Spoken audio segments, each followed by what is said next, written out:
आज का जो टॉपिक है वो है Bohr's model of an atom. तो इसको डिस्कस करने से पहले अभी तक हमने एक बार फिर से पढ़ लेते हैं, रिकैप ले लेते हैं कि अभी तक हमने क्या क्या पढ़ा था। तो हमने पढ़ा था थॉमसन मॉडल के बारे में। नहीं तो थॉमसन मॉडल में क्या पढ़ा था कि एटम क्या होता है, एक जस्ट लाइक ए वाटरमेलन होता है जिसमें रेड स्फीयर क्या होता है, पॉजिटिव स्फीयर होता है, और ब्लैक स्फीयर क्या होता है, इलेक्ट्रॉन होता है। This was the model of Thomson. लेकिन ये जो मॉडल था वो क्या था, टोटली रॉन्ग था। ठीक है, हाँ, लेकिन इस मॉडल से क्या था इसका एडवांटेज या इसका क्या हम कह सकते हैं, इसका स्ट्रॉन्ग पॉइंट, तो ये कह सकते थे कि उन्होंने ये बताया था कि एक एटम के अंदर क्या होता है, इलेक्ट्रॉन होता है और प्रोटॉन होता है। ठीक है, दिस वाज द कंसेप्ट। नहीं, और एटम क्या होता है, इलेक्ट्रिकली न्यूट्रल होता है, और आज भी एटम क्या है, इलेक्ट्रिकली न्यूट्रली होता है। नहीं, तो यहाँ से ये थ्योरी निकल के आया।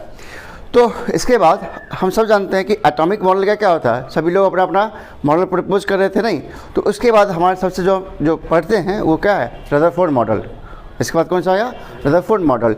तो उन्होंने क्या किया, एक गोल्ड फॉइल लिया। गोल्ड फॉइल लिया इसलिए लिया क्योंकि आपके बुक में अपनी पढ़ोगे एनसीईआरटी में तो लिखा हुआ रीजन कि गोल्ड फॉइल लेने की वजह क्या था कि वो चार से जितना से पतला थिन्स, क्योंकि गोल्ड फॉइल क्या है, पतला से पतला वो फॉइल में कन्वर्ट हो सकता है। तो इसलिए उन्होंने क्या किया, गोल्ड फॉइल चूज किया।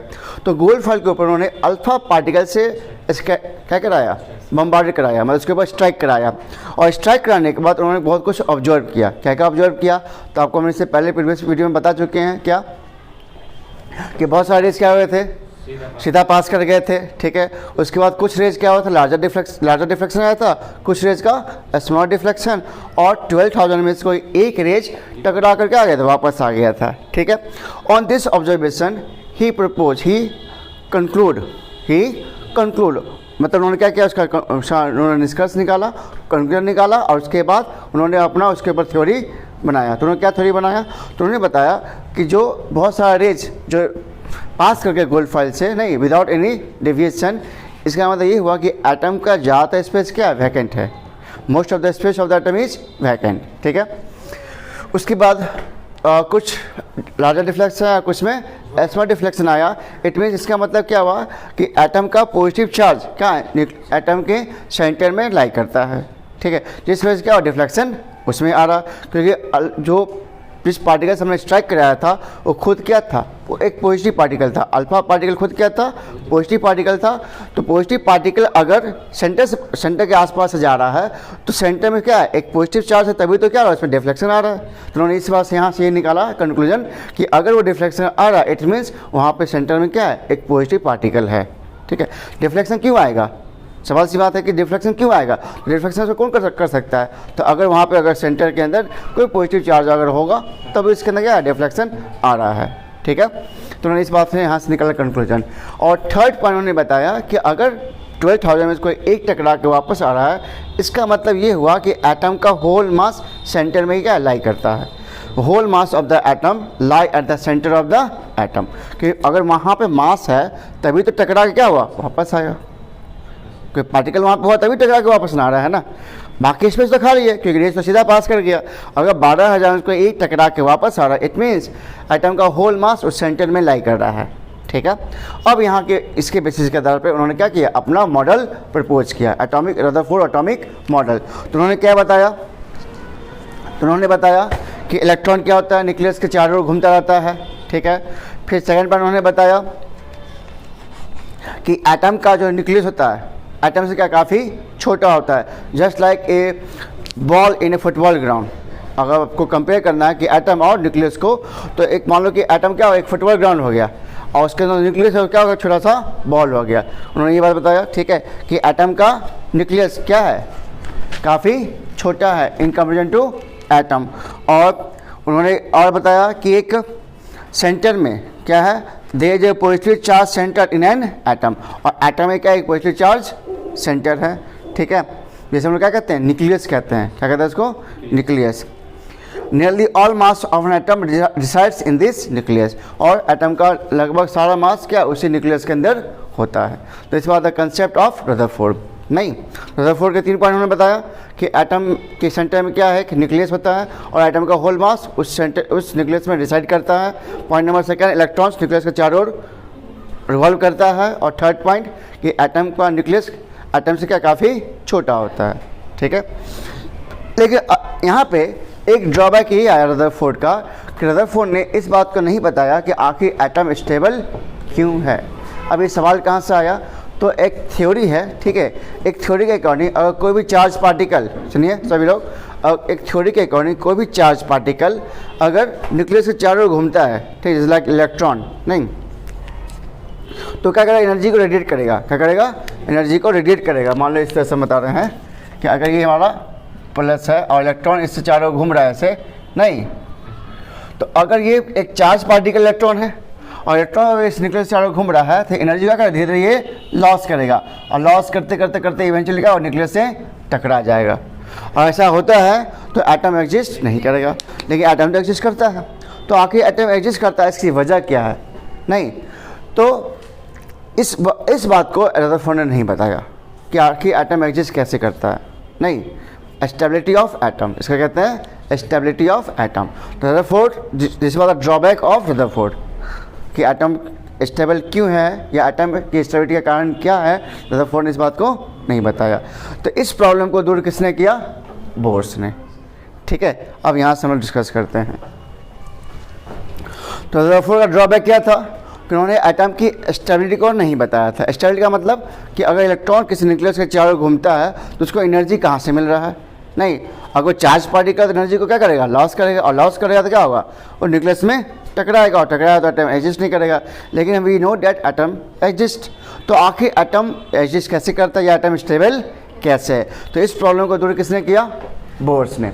तो बोर्स का क्या मॉडल था, उन्होंने ये बताया कि atom consist of positively charge nucleus. हम सब जानते हैं इस बात को, ऑलरेडी रदरफोर्ड क्लियर कर चुका है। तो एटम कंसिस्ट ऑफ है ए पॉजिटिव चार्ज न्यूक्लियस, मतलब हमारे एक एटम के अंदर जो होता है न्यूक्लियस वो क्या है, एक पॉजिटिव चार्ज है, ठीक है, around which electrons revolve in A discrete orbits. अभी तक उन्होंने बताया कि इलेक्ट्रॉन न्यूक्लियस के चारों घूमता है, लेकिन यहाँ पे उन्होंने क्या बताया नील्स बोर ने कि जो इलेक्ट्रॉन जो रिवॉल्व करता है किस ऑर्बिट में, डिस्क्रीट ऑर्बिट में। किसमें, डिस्क्रीट। अब ये डिस्क्रीट ऑर्बिट क्या है उस बात को हम समझते हैं। देखो पॉइंट नंबर सेकंड आपको क्लियर कर रहा है, पॉइंट नंबर सेकंड। फर्स्ट तो समझ गए, नहीं, कि इलेक्ट्रॉन एक डिस्क्रीट ऑर्बिट में रिवॉल्व करता है। अब ये डिस्क्रीट ऑर्बिट क्या होता है, तो यहाँ बता रहा है कि ईच ऑफ दीज ऑर्बिट्स, जो ऑर्बिट है ये, ठीक है, इसे कहते हैं ऑर्बिट, दिस इज ऑर्बिट, ठीक है। तो each of these orbits are associated with certain value of energy. मतलब ये जो ऑर्बिट्स है इसका क्या एक सर्टेन लेवल का क्या एनर्जी फिक्स होता है, एक सर्टेन लेवल का एनर्जी फिक्स होता है। किसका, इस डिस्क्रीट ऑर्बिट्स का। मतलब जो ऑर्बिट है उसका अपना एक फिक्स एनर्जी है, अपना क्या एक फिक्स एनर्जी है, ठीक है। इस ऑर्बिट का ही अपना एक फिक्स एनर्जी है। इलेक्ट्रॉन का नहीं बता रहा, किसका बता रहा, ऑर्बिट का अपना एक फिक्स एनर्जी लेवल्स होता है, ठीक है। Hence these orbits are called energy shells या एनर्जी लेवल्स। तो इसको हम क्या बोलेंगे, एनर्जी सेल बोलो या एनर्जी लेवल्स, एनर्जी सेल्स या लेवल्स, ठीक है। इसका मतलब कि जो ऑर्बिट है वो क्या हमारा एक एनर्जी लेवल्स है, क्या है हमारा एनर्जी लेवल्स या एनर्जी सेल, ठीक है। As the energy of an orbit is fixed, देखो यहाँ पॉइंट क्या है ना, इस ऑर्बिट का एनर्जी क्या है, फिक्स्ड है। मतलब जो आप ऑर्बिट देख रहे हो, मान लो इसको हम लोग बता चुके हैं क्या कहलाता है, के, फर्स्ट क्या बोलेंगे, K, L, M and so on, या 1 2 3। तो जो फर्स्ट सेल है उसकी एनर्जी क्या है, फिक्स्ड है, सेकंड की भी क्या है, फिक्स्ड है। तो प्रत्येक जो डिस्क्रीट ऑर्बिट है उसका एनर्जी ही फिक्स्ड है। इस बात को क्लियर किसने किया, नील्स बोर ने क्लियर किया, ठीक है। And orbit is also called stationery state. इसका ऑर्बिट को हम क्या बोलेंगे, स्टेशनरी स्टेट में, क्योंकि एनर्जी ना घट रहा ना उसका बढ़ रहा है, एनर्जी उससे क्या है, फिक्स्ड है। इसका मतलब क्या, स्टेशनरी स्टेट में कहलाएगा, क्या कहलाएगा, क्योंकि अगर किसी का लॉस होता है और डाउन होता है या हाई या लो हुआ तो हम कह सकते हैं कि वो फिक्स स्टेट में नहीं है, लेकिन यहाँ इसकी एनर्जी क्या है, फिक्स स्टेट में, इसलिए इस ऑर्बिट को हम लोग क्या बोलते हैं, स्टेशनरी स्टेट कहेंगे, ठीक है। तो पॉइंट नंबर फर्स्ट और सेकंड क्लियर हो गया। सेकंड पॉइंट क्या बताया कि एक ऑर्बिट जो होता है, जो डिस्क्रीट ऑर्बिट होता है उसका क्या होता है, एक फिक्स एनर्जी होता है, नहीं, और इस फिक्स एनर्जी की वजह से इस ऑर्बिट को हम लोग क्या बोलते हैं, एनर्जी सेल्स या एनर्जी लेवल्स, ठीक है।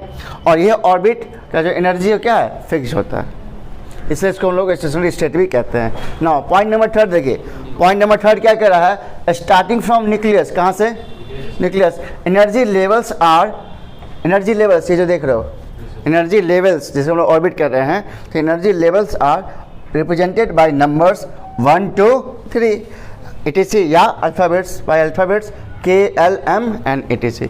तो इसको हम लोग क्या लिख सकते हैं, पहला सेल को K, उसके बाद L, उसके बाद M नहीं, या 1 2 3, ठीक है।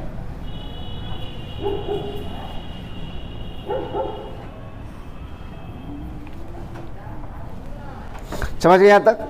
तो न्यूक्लियस से एनर्जी लेवल्स को हम लोग 1 2 3 से डिनोट करते हैं या K L M से। चलिए नाउ पॉइंट नंबर 4 देखो, पॉइंट नंबर 4 क्या कह रहा है, the electrons present in the first energy levels have lowest energy. हाँ, इस पॉइंट को समझो। अब क्या है कि हमने पढ़ा कि एक प्रत्येक लेवल का क्या अपना एक फिक्स एनर्जी होता है, नहीं, और उसमें जो इलेक्ट्रॉन्स होते हैं उसकी एनर्जी सबसे लोएस्ट होगी, क्या होगी, जो फर्स्ट सेल में होगा उसकी एनर्जी क्या होगी, लोएस्ट होगी, ठीक है। Electrons present in the first energy levels have lowest energy, इसका मतलब हो गया जो के सेल में होगा उसकी एनर्जी लेवल क्या होगी, कम। तो इसका मतलब क्या हुआ, इस पॉइंट का मतलब ये होगा कि जैसे जैसे उसकी एनर्जी लेवल्स बढ़ेगी उसका एनर्जी भी बढ़ेगा। पहला सेल में एनर्जी लो है, सेकंड सेल में एनर्जी हाई है, थर्ड सेल में उससे ज़्यादा हाई है, फोर्थ सेल में उससे ज़्यादा हाई है, मतलब एनर्जी आपका जो ऑर्डर हो क्या बढ़ते क्रम में, in the form of increasing order, ठीक है। नाउ पॉइंट नंबर 5 क्लियर कर रहा है आपको, the energy of an electron remains same as long as it remains in the discrete orbit. सबसे जो इंपॉर्टेंट पॉइंट है वो आपका है 5वां पॉइंट है। 5वां पॉइंट यहाँ से क्लियर कर दिया क्या कि एक इलेक्ट्रॉन का जो एनर्जी है, एक इलेक्ट्रॉन का जो एनर्जी है वह सेम रहता है तब तक जब तक कि वह उसी डिस्क्रीट ऑर्बिट में रहेगा। कहने का मतलब हो गया कि अगर के सेल में है तो के सेल का एनर्जी लेवल क्या है, फिक्स्ड है, उसकी ना एनर्जी घटेगा ना एनर्जी बढ़ेगा। तो जब तक इलेक्ट्रॉन उसमें मूव कर रहा है, रिवॉल्व कर रहा है, उसकी एनर्जी में कोई लॉस नहीं आएगा। यही बात तो सवाल था उसका रदरफोर्ड का ना, जो ड्रॉबैक दिखा रहा था वहाँ पे क्या था कि चार्ज पार्टिकल अगर न्यूक्लियस के चारों घूम रहा है तो एनर्जी को लॉस करेगा। लेकिन यहाँ से प्रॉब्लम, यहाँ से उस प्रॉब्लम को दूर कर दिया कि उन्होंने बता दिया कि इलेक्ट्रॉन की जो एनर्जी है जब तक जिस ऑर्बिट में घूम रहा है, जिस ऑर्बिट में रिवॉल्व कर रहा है, उसकी एनर्जी में कोई बदलाव, कोई चेंजिंग नहीं आएगा, वो एनर्जी उसकी सेम रहेगी क्योंकि उस ऑर्बिट का एनर्जी क्या है, फिक्स्ड है। जिस ऑर्बिट में है इलेक्ट्रॉन उसकी एनर्जी क्या है, उसकी एनर्जी को लॉस नहीं है, कोई गेन नहीं है, तो इलेक्ट्रॉन का एनर्जी क्या होगा, फिक्स रहेगा, मतलब लॉस नहीं करेगा ना ही गेन करेगा, नहीं, जब तक वो उस ऑर्बिट में रहेगा। मतलब अगर के सेल में है तो उसके सेल का जो एनर्जी है वो उसी एनर्जी लेवल में रहेगा। समझ गए यहाँ तक?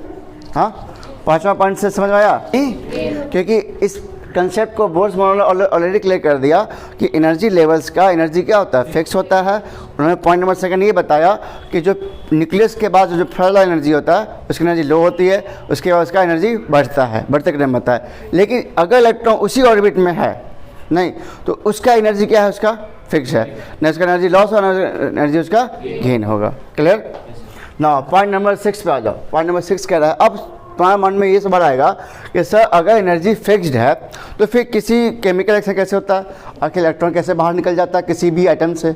आपने तो ये बताया ना कि सर इलेक्ट्रॉन तो न्यूक्लियस में रहता है नहीं और फिक्स एनर्जी लेवल में रहता है, तो फिर इलेक्ट्रॉन बाहर क्यों निकल रहा है?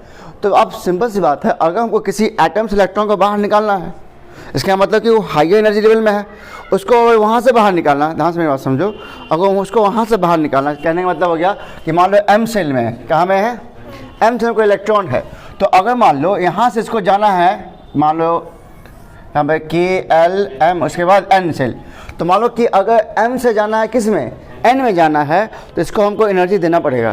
क्यों देना पड़ेगा? क्योंकि इसकी एनर्जी लेवल क्या है, हाइयर है, तो इसमें आने के लिए इसकी एनर्जी क्या होगा, ज़्यादा देना पड़ेगा। या मान लो कि कोई एन सेल में इलेक्ट्रॉन है, यहाँ हम चाहते हैं बाहर निकालना, तो हमको क्या देना पड़ेगा, एनर्जी देना पड़ेगा, तभी ना बाहर निकलेगा। क्योंकि जैसे इलेक्ट्रॉन की एनर्जी बढ़ेगा वो उस सेल से बाहर निकल जाएगा। हाँ हाँ, तो वही, हाँ, जैसे इलेक्ट्रॉन बाहर निकलेगा तो क्या बन जाएगा, न्यूक्लियस आयन बन जाता है। क्या बन जाता है, आयन। तो इसका मतलब क्या हुआ कि अगर किसी एटम से इलेक्ट्रॉन बाहर निकल रहा है, इसका मतलब क्या, उसमें एनर्जी दे रहे हैं बाहर निकालने के लिए, क्योंकि वो हाइयर स्टेट में है, और यहाँ जाएगा बाहर निकाल, इसका मतलब और हाइयर स्टेट में आ जाएगा, तो इसका उसको एनर्जी हमने प्रोवाइड किया। ठीक है, तो यहाँ पॉइंट नंबर 6 में ये क्लियर भी कर रहा है। ठीक है, point number 6, when energy is supplied, क्या लिखा हुआ है, energy is supplied to an electron, energy अब किसको सप्लाई कर रहा है, इलेक्ट्रॉन को सप्लाई कर रहा है, it can go to higher energy levels. जैसे आपको बताया था ना, अगर कोई m सेल इलेक्ट्रॉन है, अगर उसको एनर्जी हम प्रोवाइड कर देंगे तो m से कहाँ चल जाएगा, n में, ठीक है, क्योंकि n का जो एनर्जी लेवल वो क्या है, इससे ज़्यादा होगा। तो अगर इलेक्ट्रॉन को उसमें रहना है तो इलेक्ट्रॉन को उसका एनर्जी हमको देना पड़ेगा, simple. While an electron falls to lower energy level, अगर मान लो सपोज कोई n सेल में है, इसको जाना है m सेल में, कहाँ जाना है, तो एनर्जी क्या करना है, लॉस करना होगा, ठीक है। तो while an electron falls to lower energy level when it radiate energy, जब वो एनर्जी को रेडिएट करेगा तो वो लो एनर्जी लेवल में आ जाएगा। मतलब हाइयर जाना हो तो एनर्जी गेन करना पड़ेगा, एनर्जी उसको देना पड़ेगा, और अगर लोअर में जाना हो तो एनर्जी रेडिएट करना पड़ेगा। And this was the concept of Bohr's model, जो रदरफोर्ड के ड्रॉबैक को उन्होंने क्लियर किया कि एटम स्टेबल कैसे है, कैसे है। तो उन्होंने बता दिया कि एटम के अंदर जो न्यूक्लियस होता है, सॉरी, एटम के अंदर जो ऑर्बिट होता है, जो डिस्क्रीट ऑर्बिट कहलाता है, क्या कहलाता है, डिस्क्रीट ऑर्बिट कहलाता है। और इस डिस्क्रीट ऑर्बिट का क्या होता है, फिक्स एनर्जी लेवल्स होता है। क्या होता है इसका, फिक्स एनर्जी लेवल्स होता है। और इस फिक्स एनर्जी लेवल को हम लोग क्या कहते हैं, स्टेशनरी ऑर्बिट भी कहते हैं या स्टेशनरी स्टेट कहते हैं। और उन्होंने बताया कि जब तक न्यूक्लियस जब तक इलेक्ट्रॉन उस सेल में रहेगा, उसका एनर्जी में लॉस और चेंजिंग नहीं आएगा। मतलब वो एनर्जी को ना लॉस करना गेन करेगा, उसका एनर्जी क्या होगा, उस इलेक्ट्रॉन का एनर्जी जिस सेल में है उसकी एनर्जी क्या होगी, फिक्स होगी, ठीक है। और पॉइंट नंबर 5 यहाँ से क्लियर कर ही दिया है कि जब तक एनर्जी इलेक्ट्रॉन उस एनर्जी में रहता है, उसकी एनर्जी वैसे का वैसा ही रहेगा, कोई इसमें बदलाव नहीं आने वाला है। It does not radiate energy revolving, तो रिवॉल्विंग के दौरान वो एनर्जी रेडिएट नहीं करेगा। यही तो हमने पढ़ा था ना उस थ्योरी के अकॉर्डिंग कि कभी चार्ज पार्टिकल एनर्जी रेडिएट करेगा, लेकिन यहाँ पे क्या कर रहा है कि जब भी वो रिवॉल्व करेगा तो एनर्जी रेडिएट नहीं करेगा। क्यों नहीं करेगा, क्योंकि उस ऑर्बिट का अपना एक फिक्स एनर्जी है, ठीक है। और पॉइंट नंबर 6 यहाँ पर समझ गए कि अगर हाइयर से जाना हो लोअर में तो एनर्जी रेडिएट करेगा, और लोअर जाना हो हाइयर तो एनर्जी गेन करेगा। समझ गए यहाँ तक। चलिए अब 2 टॉपिक और बच गया, उसको अभी ख़त्म ही कर देते हैं। अभी तक हमने पढ़ा था कि आपका जो इलेक्ट्रॉन्स होता है क्या होता है, ऑर्बिट में होता है, नहीं। तो अब सवाल ये है कि प्रत्येक सेल के अंदर कितने इलेक्ट्रॉन्स आ सकते हैं, या प्रत्येक ऑर्बिट के अंदर कितने इलेक्ट्रॉन्स हो सकते हैं। तो इस बात को एक फॉर्मूला के द्वारा, नहीं, the maximum number of electrons in each shell is given by 2n²। This is the formula for finding electrons in each shell, नहीं। इसे कहते हैं, इसलिए इसको कहते हैं distribution of electrons in different orbits in different shells, ठीक है। फर्स्ट यहाँ पे लिखा हुआ है कि फॉर फर्स्ट ऑर्बिट n = 1। अगर सपोज यहाँ पे फॉर्मूला दिया हुआ 2n², यदि n का मान 1 ले रहे हैं, कितना मान ले रहे हैं, क्योंकि फर्स्ट सेल, तो फर्स्ट सेल नंबर क्या लेंगे, 1 ही लेंगे, नहीं। तो यहाँ पे वैल्यू पुट कीजिए, n का मान 1 है तो 1 का स्क्वायर 1, और 1 × 2 तो क्या हो जाएगा, 2 हो जाएगा। और इसको हम अगर सॉल्व करते हैं हो जाएगा 2, 1 का स्क्वायर 1 और 1 × 2, तो कितने इलेक्ट्रॉन्स आएंगे, 2। इसका मतलब फर्स्ट सेल में, की सेल में इलेक्ट्रॉन्स कितने आएंगे, 2 आएंगे। कितने आएंगे, 2। अगर हमारी न्यूक्लियस अगर है नहीं, तो ये फर्स्ट सेल हो गया, सेकेंड सेल नहीं, तो इस सेल में, की सेल में इलेक्ट्रॉन्स कितने आ गए, मैक्सिमम 2 आ जाएंगे। तो किसी भी सेल में, के सेल में इलेक्ट्रॉन्स कितना, मैक्सिमम 2 ही होते हैं। मैक्सिमम कह रहा है, इसका मतलब क्या है, मिनिमम हो सकता है, उससे ज़्यादा नहीं हो सकता है, 2 से ज़्यादा नहीं हो सकते हैं। अब कह रहा है सेकेंड ऑर्बिट, तो n का मान क्या लिखा हुआ है, 2, क्योंकि फर्स्ट सेल के बाद क्या जाएगा, सेकेंड। तो n का मान अब 2 पुट कीजिए इस फॉर्मूले में, तो क्या बन जाए बताओ, तो 2 का स्क्वायर 4 × 2 = 8। पर इसको मल्टीप्लाई करेंगे ना, तो 2 × 4 और 4 × 8, तो मैक्सिमम इलेक्ट्रॉन्स कितने आ सकते हैं सेकेंड सेल में, 8 इलेक्ट्रॉन। मतलब k के बाद क्या आता है, l।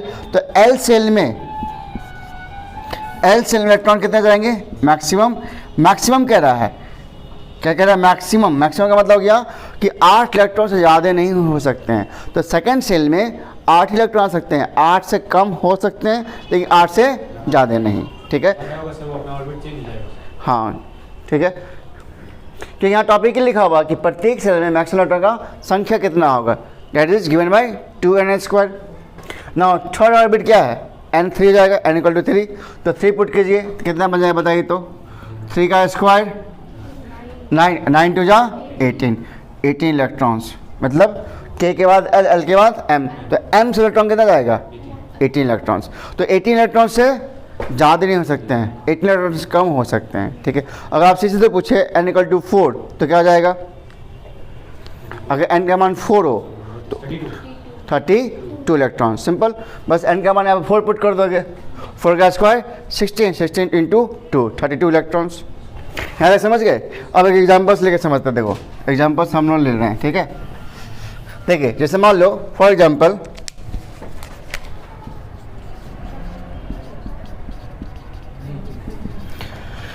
देखिए क्लोरीन का आइटम में कितना होता है 17। तो अगर इसका हम देखना चाह रहे हैं distribution of electron in different orbits, मतलब इसके अलग अलग सेल्स में कितने इलेक्ट्रॉन आएंगे, क्योंकि 17 इलेक्ट्रॉन्स है तो 17 इलेक्ट्रॉन कहाँ होगा, ऑर्बिट में होगा, तो प्रत्येक ऑर्बिट का इलेक्ट्रॉन क्या 17 हो जाएगा, नहीं, तो कितना होगा फर्स्ट सेल में, सेकंड सेल में और थर्ड सेल में। तो हम जानते हैं कि फर्स्ट में कितना है मैक्सिमम 2, तो लिख दो यहाँ पे K, यहाँ पे L और यहाँ पे M। तो फर्स्ट में कितना आ गया 2, उसके बाद कितना आ जाएगा 8, क्योंकि अभी जस्ट पढ़े हमने कि सेकंड ऑर्बिट कितना है इलेक्ट्रॉन्स 8, और इसके बाद अपना इलेक्ट्रॉन कितना है 17 है, तो 8 + 2 कितना जाएगा 10, तो रिमाइंडर कितना बच गया। इसके बाद अपना तो 17 ही ना है, मेरे पास बच्चा बैठाने का 100 है, तो अगर 100 बच्चा नहीं होगा जितना उतना नहीं बैठा सकते हैं ना, नहीं, कैपेसिटी है 100 बैठाने का, लेकिन अगर कम है तो कम ही बैठाएंगे। तो इसके पास इलेक्ट्रॉन कितना है 17 है, तो फर्स्ट में 2 आ गया, सेकंड सेल में 8 आ गया, तो रिमाइंडर कितना बच जाएगा 7। लेकिन आपने पढ़ा कि थर्ड सेल इलेक्ट्रॉन कितना आ सकता है 18 इलेक्ट्रॉन्स है, यहाँ 7 ही आया है। कैपेसिटी कितना इसका मैक्सिमम है 18 इलेक्ट्रॉन्स का कैपेसिटी है थर्ड सेल में, लेकिन यहाँ पे कितना है थर्ड सेल में 7 इलेक्ट्रॉन्स है, इट मीन्स क्या हुआ, हाँ आ सकता है, लेकिन इसके पास नहीं है तो इसलिए नहीं आएगा। तो जितना रहेगा उतना ही हम लोग लिखेंगे। एक और एग्जाम्पल लेते हैं, तो ये हो गया फर्स्ट सेल, ये हो गया, ये क्या हो गया थर्ड सेल। चलिए एक और एग्जाम्पल लेते हैं, मालूम लेते हैं आर्गन का लेते हैं, ठीक है। आर्गन कितना होता है 18, तो एक K सेल में कितना जाएगा 2, L सेल में और थर्ड सेल में 8, समझ गए। तो यहाँ से एक पॉइंट निकल के आता है कि लास्ट सेल में, ठीक है, जो मैक्सिमम नंबर ऑफ इलेक्ट्रॉन्स आ सकते हैं आटोमोस्ट सेल में वो 8 ही हो सकते हैं। ये बहुत इंपॉर्टेंट बात मैंने बताया कि maximum number of electrons in outermost shell in an atom, एक एटम के आटोमोस्ट सेल में जो मैक्सिमम इलेक्ट्रॉन आ सकते हो कितना आ सकते हैं 8 से ज़्यादा नहीं हो सकते हैं। यहीं से क्वेश्चन निकलता है आपका ऑक्टेट रूल। क्या रूल निकला है ऑक्टेट रूल। अभी आप देखोगे अगर हम 1 से 20 तक ले, 1 से लेके 20 तक एटॉमिक नंबर देखें तो और सबका निकाले electronic configuration, this is called electronic configuration. क्या कहते हैं हम लोग कन्फिगरेशन। अगर हम सबका अगर निकालते 1 से लेके 20 तक वाले में तो किसी के लास्ट में 8 से ज़्यादा नहीं है, 8 तक मैक्सिमम है। 1 भी है, 2 भी है, 3 भी है, 4 भी है, 5 भी है, 6 भी है, 7 भी है और लास्ट क्या है 8 है। 8 के बाद 9 नहीं है, 10 नहीं है, मैक्सिमम कितना जा रहा है 8 जा रहा है। मतलब ऑटोमोस्ट सेल में मैक्सिमम कितना जाएगा 8 ही जाएगा, ठीक है। और पॉइंट नंबर 3 हमारा इंपॉर्टेंट पॉइंट ये है कि सुनना, जब तक इलेक्ट्रॉन्स का सेल फिलअप नहीं होगा तब तक वो आगे में नहीं जाएगा, समझे। जब तक अंदर का इनर सेल जब तक फिलअप नहीं होता है तो वो नेक्स्ट सेल में नहीं जाएगा। तो जैसे मान लो अब हमको उस क्लास में बैठाना हो, मान लो हमको बच्चे को पढ़ाना है 10th में, तो ये बेंच भरेगा तभी तो अगले क्लास में बैठाएंगे ना। यहाँ भी बैठा दे वहाँ भी बैठा दे, पहले यहाँ को फिलिंग करेंगे। अगर हमको बैठाना हो नहीं तो पहले इस बेंच को भरेंगे, फिर अगले बेंच को भरेंगे, फिर अगले बेंच को भरेंगे, ऐसा तो एक ही करके बैठा देंगे नहीं ना। तो पहले क्या हमको पहले इनर सेल को फिलअप हो जाने के बाद ही नेक्स्ट सेल में जाएगा, ध्यान रखना इस बात को। तो पॉइंट नंबर 3 इंपॉर्टेंट है, पहले इनर सेल फिलअप होगा उसके बाद ही नेक्स्ट सेल में जाएगा, उसके बाद ही फिर नेक्स्ट सेल में जाएगा, इस तरह जाता है। तो 2 पॉइंट को बताया, क्या पॉइंट बताया दोनों पॉइंट। पहला पॉइंट हमने क्या बताया कि आटोमोस्ट सेल के किसी भी एटम के आटोमोस्ट सेल में किसी भी एटम, जैसे एग्जांपल में क्लोरीन, तो इसका आटोमोस्ट सेल क्या हो जाएगा M सेल, जो अंतिम में आएगा वही ना जाएगा। तो M सेल में मैक्सिमम कितना दिख रहा है 7 दिख रहा है। अब देखो मैक्सिमम कितना है ऑर्गन में, मैक्सिमम कितना आ रहा है 8, इससे ज़्यादा नहीं आ सकता है। मैक्सिमम कितना आ सकता है किसी भी एटम के लास्ट ऑर्बिट में 8 ही आएगा, ठीक है, समझ गए। नहीं समझ आ रहा अभी क्या समझे। हाँ, 18 इलेक्ट्रॉन जा सकता है। कितने इलेक्ट्रॉन? 18 इलेक्ट्रॉन्स जा सकते हैं, लेकिन किसी भी एटम के लास्ट सेल में 8 इलेक्ट्रॉन्स ही आ सकते हैं। ठीक है, याद रहेगा। चलो अभी आपका आगे कन्फ्यूजन स्टार्ट हो जाएगा। देखिए ध्यान से देखिएगा। मान लो हम लेते हैं कैल्शियम, कितना होता है इसका एटॉमिक नंबर? 20 होता है। ठीक है, तो फर्स्ट सेल आ जाएगा, फिर KLM। ठीक है, तो आपके हिसाब से अगर हम आपकी बात करें तो आप कैसे इसको करोगे? देखो तो आप लिखो, आपने बताया था कि पहला सेल में इलेक्ट्रॉन कितना आएगा? 2 आएगा, तो K सेल में। फिर आपने बताया सर सेकंड में कितना आएगा? 8 आएगा। तो आपके मन में आएगा सर 8 + 2 कितना जाएगा? 10। और इसके पास कितना है? 20। तो आप यहाँ पे 10 लिख दोगे। नहीं, आपके अकॉर्डिंग आपके यहाँ चाहिए था 10। और आपको क्या बताया कि किसी भी एटम के एटॉमिक सेल में मैक्सिमम इलेक्ट्रॉन कितना आएगा? 8। 8 से ज़्यादा नहीं हो सकते हैं। तो इसका मतलब यहाँ पे क्या गलत हो गया? इसलिए गलत हो रहा है लिखने में प्रॉब्लम, इसलिए गलत है ये है क्योंकि हम लोग अभी सेल का डिस्कस किए। क्या केवल डिस्कस किए? सेल। लेकिन जब हम लोग हायर क्लास में जब जाएंगे, अगर होगा तो हम बताएंगे आपको नेक्स्ट, अगर होगा कभी तो हम इस पर डिटेलिंग इस पर पढ़ेंगे। एक टॉपिक आता है SPDF, क्वांटम नंबर थ्योरी है। ठीक है, जिस क्वांटम में हम लोग पढ़ेंगे कि सेल्स के अंदर क्या होता है? सब सेल होते हैं। सेल के अंदर क्या है? मान लीजिए पूरे क्लासरूम है, लेकिन क्लासरूम का डिवीजन है ना, 9th है, 10th है डिवीजन। तो ये दोनों भरने के बाद ना किसी और क्लास में बैठाएंगे ना। तो सेल के अंदर भी क्या है? सब सेल होते हैं, और 4 तरह के सब सेल हैं। कितने तरह के सब सेल होते हैं? 4 तरह के। जैसे मान लो कि फर्स्ट सेल में S सब सेल आता है। क्या आता है? सेकंड सेल में 2 सब सेल होते हैं, S और P। थर्ड सेल में आते हैं SPD, और फोर्थ में आते हैं SPDF। तो फर्स्ट सेल एक ही सब सेल होता है, कौन? S सब सेल। और प्रत्येक सब सेल के अंदर 2 इलेक्ट्रॉन्स हो सकते हैं। जैसे अब इसको एक दिन डिस्कस करेंगे कि फर्स्ट सेल में कौन सा सब सेल आएगा? S सब सेल आएगा। क्या आएगा? S सब सेल। ठीक है, और इसके अंदर होते हैं ऑर्बिटल। क्या होते हैं? ऑर्बिटल। ऑर्बिटल करने का मतलब हो गया कि जहाँ पे इलेक्ट्रॉन पाने की संभावना सबसे ज़्यादा हो, क्योंकि इलेक्ट्रॉन क्या है? स्टेशनरी नहीं ना है, इलेक्ट्रॉन कंटिन्यूसली मूव कर रहा है। इलेक्ट्रॉन क्या है? जैसे आप देखे होगे बल्ब के पास मक्खी को देखो ना, वो क्या कंटिन्यूसली क्या करता है? मूव करता रहता है। तो ठीक वैसे ही आपका इलेक्ट्रॉन भी क्या होता है? उस ऑर्बिटल में कंटिन्यूसली मूव करता है। तो जो ऑर्बिटल है उसका क्या हम लोग ये कहते हैं कि जहाँ पे इलेक्ट्रॉन की पाने की संभावना सबसे ज़्यादा हो, दैट इज कॉल्ड ऑर्बिटल। उस स्पेस को क्या बोलते हैं? ऑर्बिटल। और प्रत्येक ऑर्बिटल में मैक्सिमम इलेक्ट्रॉन्स 2 आएंगे। कितने आएंगे? 2। प्रत्येक मैक्सिमम में मैक्सिमम 2 ऐसे।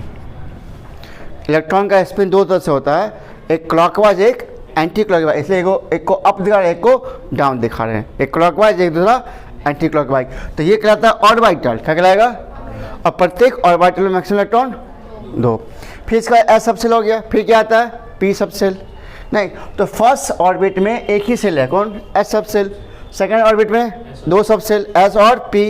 थर्ड सेल में SPD, फोर्थ सेल में SPDF। तो जब आप बोलोगे अगर फर्स्ट सेल है तो पहले उसका S सब सेल फिलअप होगा, उसके बाद में जाएगा। ऐसा थोड़ी यहाँ हम 1 इलेक्ट्रॉन भर देंगे उसके बाद चले जाएंगे सेकंड सेल में, ऐसा होगा? नहीं ना होगा। इसका मतलब क्या कि पहले 2 इलेक्ट्रॉन अगर है तो इसमें पहले फिलअप करो, उसके बाद ही सेकंड सेल में जाओ। अगर फर्स्ट सेल में अगर एक ही सब सेल है और उस सब सेल में कितने इलेक्ट्रॉन आ सकते हैं? मैक्सिमम 2। तो उसको फिलअप हो जाने के बाद ही क्या जाना है हमको? नेक्स्ट सेल में जाएंगे। अब बताओ सेकंड सेल में, अगर हम सेकंड सेल की बात करें, नहीं तो उसमें कौन कौन आता है? S और क्या आता है? P। ठीक है, और S सब सेल में एक ही है ऑर्बिट, नहीं उसमें 2 इलेक्ट्रॉन रख सकते हैं। और P में होते हैं 3 होते हैं, 3 ऑर्बिटल होते हैं। P में कितने? 3। तो अब तो ध्यान सुनो, S में एक ही ऑर्बिटल है। अब प्रत्येक ऑर्बिटल कितने इलेक्ट्रॉन आ रहे हैं? 2। मैक्सिमम कितने आ रहे हैं? 2 आ रहे हैं। हुआ। अब P में कितने आएंगे? तो देखो काउंट करके बताओ कितना जाएगा? 6। तो P में कितने हो गए? 6। और D में कितने जाते हैं? D में होते हैं 7, सॉरी 10। SP इसके बाद D। तो D में कितने आएंगे? 5 ऑर्बिटल। कितने ऑर्बिटल? ठीक है, 5 ऑर्बिटल होते किसके पे हैं? D में। आया बात समझ में? और उसके बाद लास्ट क्या बच गया? F orbital. इस पर हम डिस्कस करेंगे बाद में, अभी बस आपको ऐसे ही थोड़ा सा इन्फॉर्मेशन दे रहे हैं। ये 1 घंटे क्लास है इसको क्लियर करने के लिए। ठीक है, और उसके बाद क्या बच जाएगा हमारा? F। तो मतलब एक सेल के अंदर पहला में कितना है, एक ही सब सेल है, दूसरे वाले में 2 सब सेल है, तीसरे वाले में 3 सब सेल है। तो अब मान लो तीसरे वाले में 3 सब सेल है तो तीनों को फिलिंग हो जाने के बाद में 4 सेल में जाएगा। अगर मान लो कि फोर्थ वाला 4 सब सेल है तो चारों को फिलिंग हो जाने के बाद ही नेक्स्ट सेल में जाएगा, क्योंकि इलेक्ट्रॉन्स जो होता है वो इंक्रीजिंग ऑर्डर में फिलअप होता है।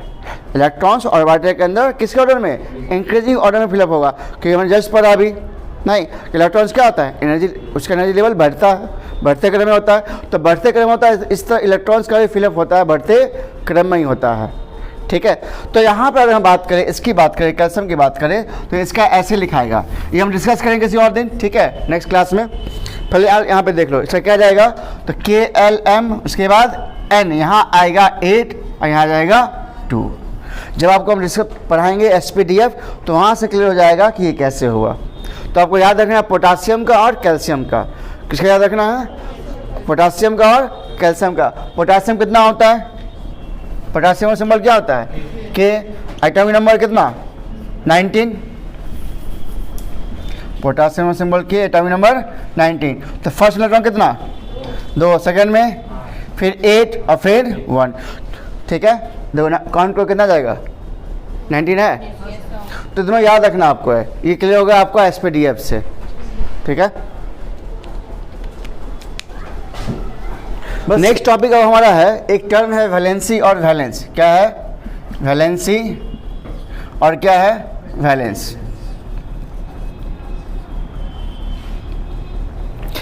तो पहले जानते हैं वैलेंस क्या होता है। वैलेंस का मतलब होता है the number of electrons present in the last orbit. The number of electrons present in the last orbit is called valence electron. For example, इसके कैल्शियम के लास्ट ऑर्बिट कौन सा जाएगा, N, तो N के सेल में कितने इलेक्ट्रॉन है, लास्ट 2, तो इसका वैलेंस इलेक्ट्रॉन कितना जाएगा, 2।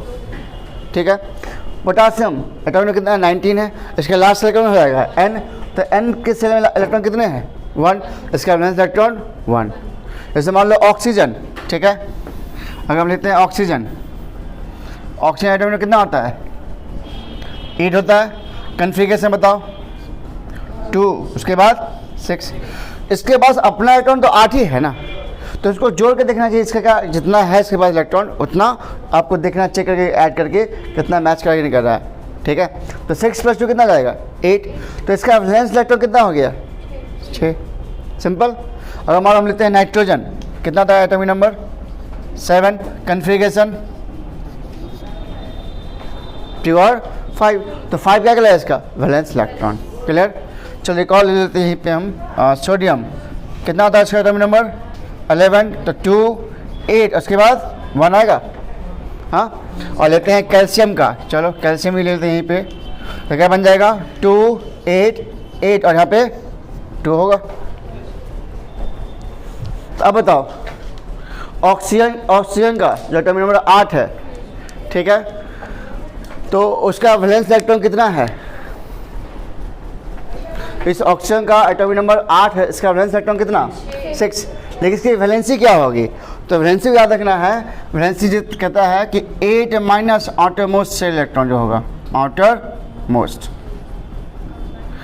मतलब कहने का मतलब हो गया कि इसको ऑक्टेट को पूरा करने के लिए जितने इलेक्ट्रॉन की आवश्यकता है, ऑक्टेट को पूरा करने जितना इलेक्ट्रॉन की आवश्यकता, वही इसका वैलेंसी, वही इसका वैलेंसी। तो याद रखना, देखो 1, 2, 3 वाला